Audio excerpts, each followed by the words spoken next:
आप देख रहे हैं सिटी इंडिया न्यूज चैनल, हक की आवाज। तमाम अपने पार्टी के जिम्मेदारों का और ये हमारी कामयाबी पूरी में हमारे पार्टी के मेंबर्स को क्रेडिट जाता है और उन तमाम वार्ड्स के वोटर्स को क्रेडिट जाता है। एमआईएम पार्टी ने 51 म्युनिसिपल सीट्स पर कंटेस्ट किया और आप जानते हैं कि हैदराबाद पार्लियामेंट कॉन्स्टिट्यूंसी में हमने 44 डिविजन्स में से 34 पर कंटेस्ट किया और 33 म्युनिसिपल वार्ड्स पर हमको कामयाबी मिली। मैं फिर से कह रहा हूं कि हैदराबाद पार्लियामेंट्री सेगमेंट में 44 म्युनिसिपल डिविजन्स हैं, जिसमें से एमआईएम ने 34 पर कंटेस्ट किया और 33 पर हमने कामयाबी हासिल की। ये 5 साल पहले भी ऐसा ही था। दूसरा, सिकंदराबाद में हमने 12 सिकंदराबाद पार्लियामेंट कॉन्स्टिट्यूंसी में 12 म्युनिसिपल वार्ड्स में कंटेस्ट किया और 9 म्युनिसिपल डिविजन्स पर 9 म्युनिसिपल डिविजन्स पर अल्हम्दुलिल्लाह हमको कामयाबी मिली। वैसे ही हमने 3 municipal wards Malkajgiri parliament segment में हमने इंतखाबात में हिस्सा लिया, हमको कामयाबी नहीं मिली। 2 म्युनिसिपल डिवीजन हमने चिवल्ला पार्लियामेंट कॉन्स्टिट्यूंसी में हमने लड़ा और दोनों पर हमको कामयाबी मिली। तो मैं फिर से अल्लाह सुब्हाना व तआला का शुक्रगुजार हूं कि परवरदिगार ने हम पर बहुत बड़ा रहम और करम किया और हमारी पार्टी को इन गरीब आवाम की दुआओं को कबूल किया और हमको कामयाबी से हमकिनार किया। हमारे जो 44 सीट थे अल्हम्दुलिल्लाह हमने उसको रिटेन किया और जो 7 म्युनिसिपल वार्ड्स पर हमको कामयाबी नहीं मिली उसके ताल्लुक से हम लोग बैठेंगे, बात करेंगे। मगर मैंने हमारे तमाम जीतने वाले जितने भी नए नौ मुंतखब शुदा या न्यू कॉरपोरेटर्स हैं उन सब से मैंने बातचीत की है और उनसे मैंने कहा कि भाई साहब, कल से आप लोग तमाम अपने काम का आगाज शुरू कर दीजिए। हमने जो आवाम से वादे किए थे उसको पूरा करने का कल से वक्त शुरू होता है।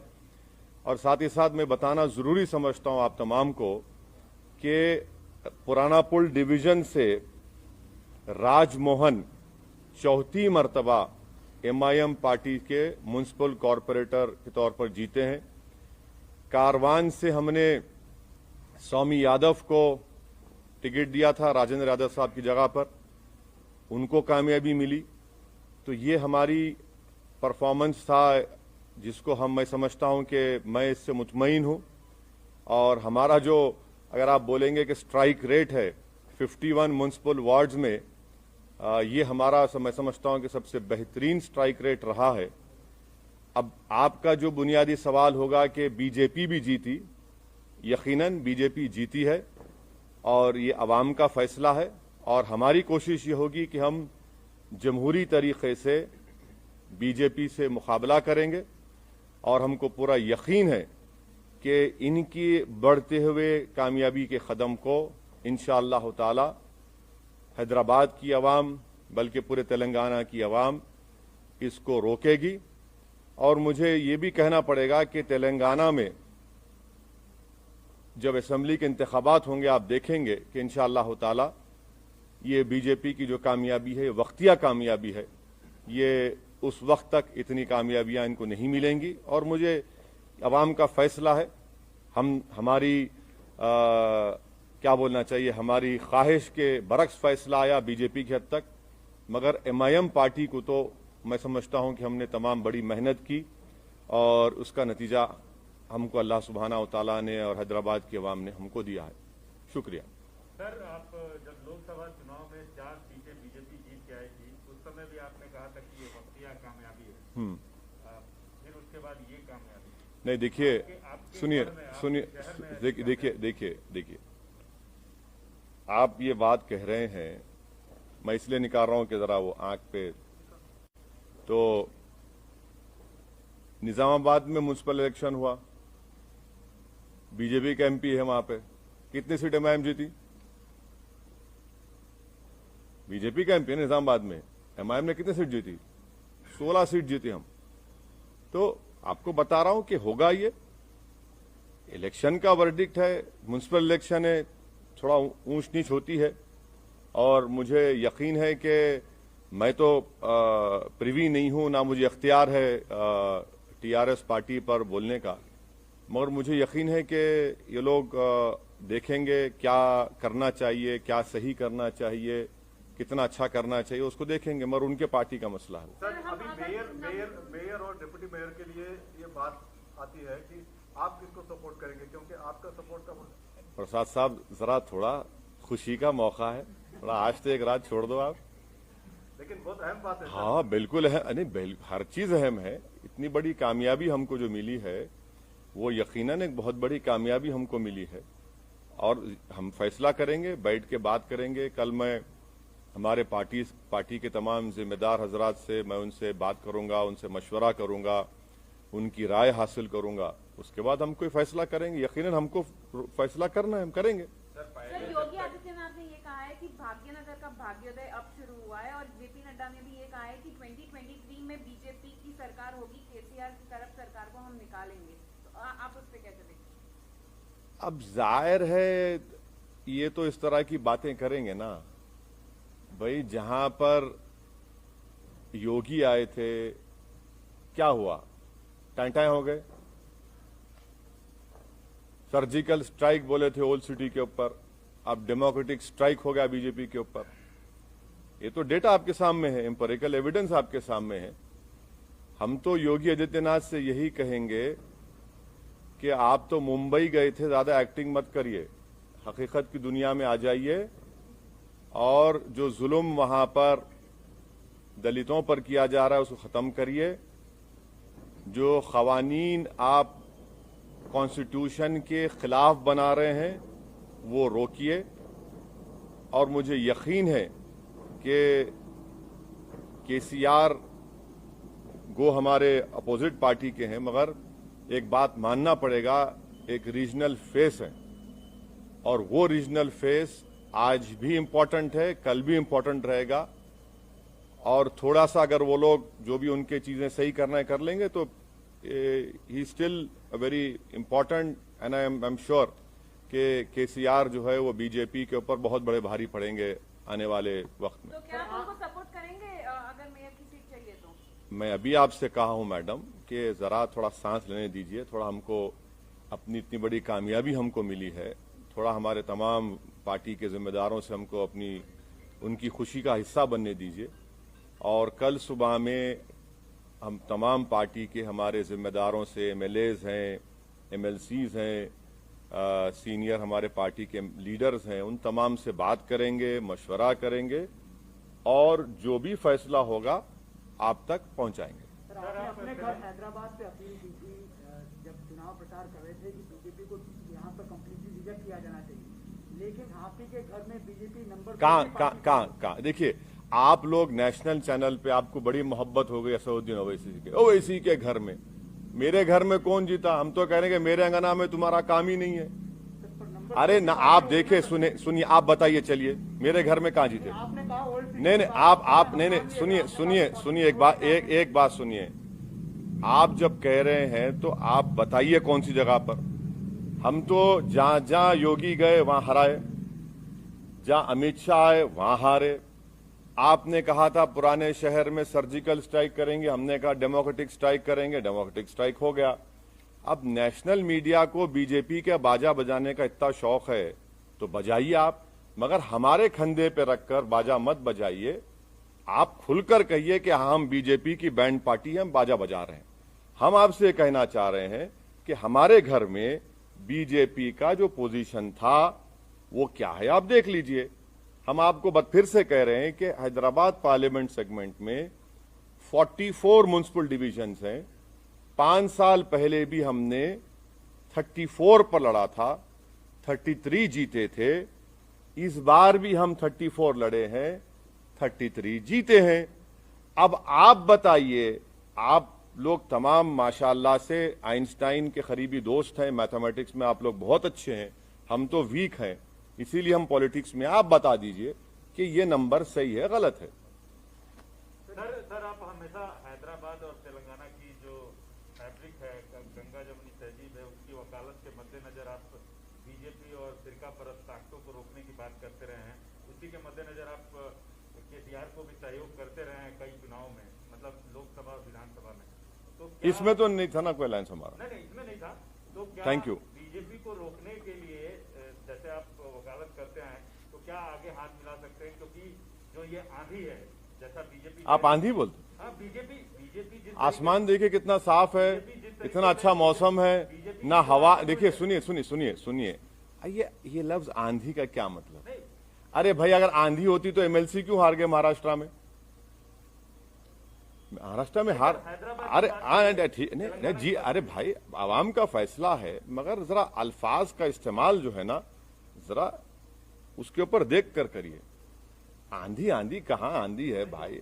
अरे भाई, तूफान आपके सामने बैठा हुआ है, आप कहाँ आंधी की बात कर रहे हैं? सर, अब चार मीनार की तो बात हो गई, क्या आप कोलकाता के हावड़ा ब्रिज पर कूच करेंगे सर? नहीं, इलेक्शन लड़ना तो प्रसाद साहब मेरे लिए जरूरी है।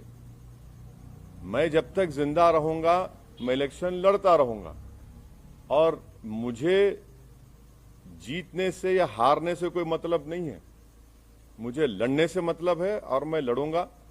अब रहा सवाल, आपके सवाल का जो स्पेसिफिक जवाब है, अब इलेक्शन से हम लोग थोड़ा, हैदराबाद के इलेक्शन से फारिग हो चुके हैं, अब बैठ के बात करेंगे आने वाले एक 6-7 दिन में, और फिर इंशाल्लाह फिर अपना सफर शुरू रहेंगे।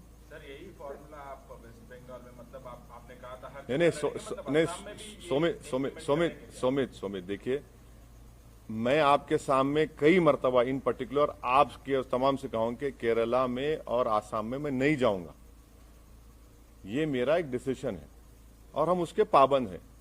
वहां पर बदरुद्दीन अजमल साहब की AIDUF है, IUML केरला में है, हम वहां जाकर उनको डिस्टर्ब नहीं करेंगे। अगर कभी उनको गलती से मेरी जरूरत पड़ गई मुझ जैसे दीवाने की, तो वो मुझे कॉल कर ले, मैं आ जाऊंगा, नो प्रॉब्लम। सर, मतलब सर बीजेपी ये भी कह रहा है सर, ये बीजेपी ये भी सर बीजेपी नहीं, ये केरला और आसाम की बात कर रहा हूँ। वेस्ट बंगाल, तमिलनाडु में तो लास्ट टाइम लड़े हम लोग, एक सीट लड़े थे, वानियमबाड़ी की सीट लड़े थे हम लोग एक। बिल्कुल तमिलनाडु में लड़ेंगे, क्यों नहीं लड़ेंगे? सर बीजेपी इधर भी वो राइट साइड बहुत हो गया, लेफ्ट विंग भी है, लेफ्ट साइड भी है। सर, बीजेपी ये क्लेम करता रहा कि MIM का और मेनली जो TRS का अलायंस है, मतलब इश्यू बेस्ड जो सपोर्ट था वो रूम के अंदर ही रहा है। तो मतलब सर ये तो इसका मतलब ये है, इसका मतलब है कि बीजेपी को ये मालूम कि मैं टॉयलेट में जा रहा हूं तो क्या हो रहा है? क्या बात है यार? सर, जिस तरह से ये मुद्दे उठाए गए थे इस बार बीजेपी के द्वारा, जिस तरह का ध्रुवीकरण किया गया था, क्या आपको लगता है कि ये कहीं ना कहीं काम किया और आने वाले चुनाव में जो इसे और ज्यादा मजबूती के साथ पेश करेगी बीजेपी? मेरे कॉन्स्टिट्यूंसी में तो काम नहीं किया। सुनिए, सर्जिकल स्ट्राइक बोले, ओल्ड सिटी में 30,000 रोहिंग्या बोले, पूरे पुराने शहर की जनता, चाहे वो हिंदू रहो या मुसलमान रहो, बंगाली रहो, दलित रहो, बैकवर्ड क्लास के रहो, हमारे मारवाड़ी कम्युनिटी के, सब बोले कि नहीं, no surgical strike, only democratic strike चलेगा, और यहां से हमने बीजेपी को हराया। अब दूसरी जगह का ये एक म्युनिसिपल इलेक्शन है, मुझे यकीन है कि मुझे कोई बता रहे थे कि मिस्टर केटी रामाराव जो वर्किंग प्रेसिडेंट हैं, उन्होंने अपने PC में कुछ बातें कही हैं, और मुझे यकीन है कि एक के चंद्रशेखर राव बहुत ही मंजेवे सियासतदान है, वो डायरेक्ट हर चीज का चार्ज लेंगे और वो देखेंगे कि क्या करना है क्या नहीं करना है, और उनके पार्टी का मामला है। अब जहां तक बीजेपी का मामला है, वो तो यही बात करते आएगी ना कि रोहिंग्या, बांग्लादेशी, अफगानी और सर्जिकल स्ट्राइक, जिन्ना, तो ये सब रिजेक्ट हो गया। जिसको जिन्ना बोले, पब्लिक बोली जिन्ना नहीं, वो हमारा जीना मरना हमारा एतमाद हम पर किया, हम कोर्ट दिया। तो ये तो चलता है, बीजेपी की अपनी लैंग्वेज कहां बदलेगी बीजेपी? सर, मेरा सवाल ये है कि क्या आपको लगता है कि ओल्ड हैदराबाद और AIMIM को टारगेट करके कहीं ना कहीं बाकी का जो GHMC का इलाका था वहां पर जो, अब देखिए, अब ऐसा है ना मैडम, अब किसी के घर में कल सुबह में भैंस या गाय दूध नहीं देंगी, मेरे को बोल दो आप, मैं जिम्मेदार हूं? सुबह कल मुर्गी पुकारेगी नहीं, सुबह 4 बजे, अरे शायद ओवैसी यहां से गया होगा। अरे छोड़ दीजिए ना, कहने हर चीज में आप लिखिए ओवैसी के घर में ऐसा हुआ। अरे मैं कहां जिम्मेदार हूं? मेरे घर का तो मैं रिकॉर्ड पेश कर दिया आपको, अब दूसरों को बताना पड़ेगा। कब तक आप लोग हमको इस्तेमाल करेंगे? भाई दिल्ली के स्टूडियो में बैठ के ओवैसी, अरे भाई छोड़िए हमको, हमारा रिकॉर्ड सामने है। हम लड़े 51, अगर हम लड़ लेते 80 तो क्या होता फिर? हाँ, ये भी तो सोचो आप।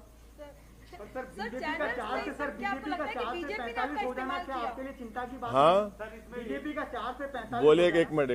सर बीजेपी जहां एमआईएम का कैंडिडेट नहीं था वहां ओवैसी और एमआईएम को टारगेट कर रही है और ये अचीवमेंट उसको मिला। तो क्या आपको नहीं लगता है कि इस तरह से करके पोलराइज किया और ये चीजें आई? अरे आप मेरे को एक बात समझ में नहीं आ रही, आप कब तक मेरा नाम लेते रहेंगे? माने बीजेपी आपको नहीं, आप माशाल्लाह से आप अनबायस थे, मेरे को मालूम नहीं, मगर कब तक मेरा नाम लेंगे आप? भाई मेरा नाम कब तक लेंगे भाई? वहां पर जब हम 51 सीट्स में अगर मैं 44 जीत रहा हूं, आप मेरा नाम क्यों लेंगे? भाई मुझसे पूछिए ना कि आप 7 सीट पर क्यों हारे, वहां पर कितनी जगह और बीजेपी जीती, बता दीजिए। हम बोलने तैयार है आपको, मगर हर जगह पर असदुद्दीन ओवैसी एमआईएम करना गलत है। वो नहीं, मैं जो भी कर रहे हैं वो गलत है, और अगर कर भी रहे हैं तो उनका नेगेटिव वोट है, वो कभी भी चेंज हो जाएगा, देखना आप। सर जिस पार्टी की आप, अरे उनको बोले दो हमारे। अगर आप टीआरएस से हाथ मिलाते हैं जीएचएमसी इलेक्शन में, आप टीआरएस के पास जाएंगे या टीआरएस आपके पास बुलाएंगे? हाथ मिलाते जीएचएमसी इलेक्शन में अभी जो हुआ है चुनाव में, सर अभी तो फंस गया ना मामला, अभी फंस गया ना सर? फंस गया। हाँ सर, एक्स ऑफिशियो वोट भी अगर डालेंगे तो हाँ? फंस ही गया ना सर। अगर उनके पास तो 30 एक्स ऑफिशियो वोट्स है, अगर वो भी मिलेंगे तो कार फंस की ही गया ना चाबी मामला। कार की चाबी और स्टीयरिंग आपके हाथ में है। नहीं, मैं आपसे रिक्वेस्ट कर रहा हूं, मैं मेरी गाड़ी में बैठो आप। आजकल तो लोग हमारी गाड़ी में रोक के हाथ मिला रहे हैं, उसको भी आप लोग चला रहे हैं, वायरल बना रहे हैं। अरे क्या बात है, कोई बात है? अरे कोई नहीं है, हमारी गाड़ी अलग है, उनकी गाड़ी अलग है। क्या हम क्या भूखे फकीर है? गाड़ी नहीं है हमारे पास, मोटरसाइकिल है, मोटरसाइकिल फिरा।